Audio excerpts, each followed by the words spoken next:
people who've written our faith's books is that Guru Nanak started a monotheistic faith.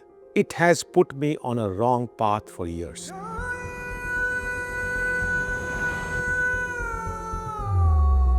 I belong to a family that got uprooted from Kashmir in 1947 on the lands that went into Pakistan with a war cry which said, Hindu ka zar aur Sikh ka sar.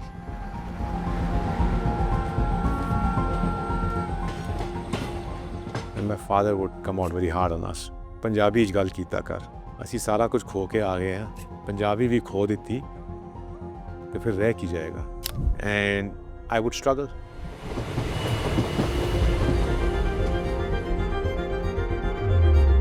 Whenever there's a conflict on principles on which you exist or which you believe in, there has to be a disengagement or disconnect with who you think you are.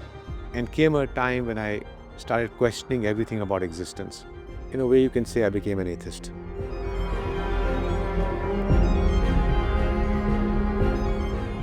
The glorious chapters of my community churned in the lands that became Pakistan.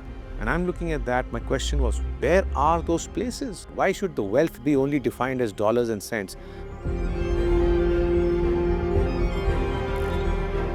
What Guru Nanak seeded resulted in a scripture where identities of saints who thought of oneness in the same mindset.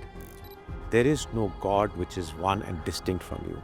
The definition of Sikh as we say it today is not the same.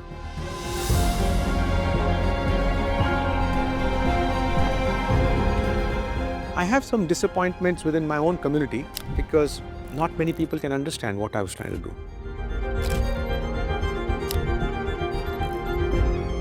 I went into Balochistan. I, for a moment, thought I was dead. I've not said this to anyone, but people don't know this side of the story.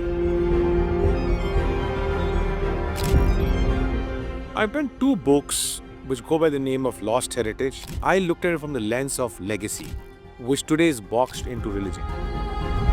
The next body of work, Guru Nanak documentary series, and through that tell the narrative of Guru Nanak as to why did he travel, what was he trying to achieve, and what was his message.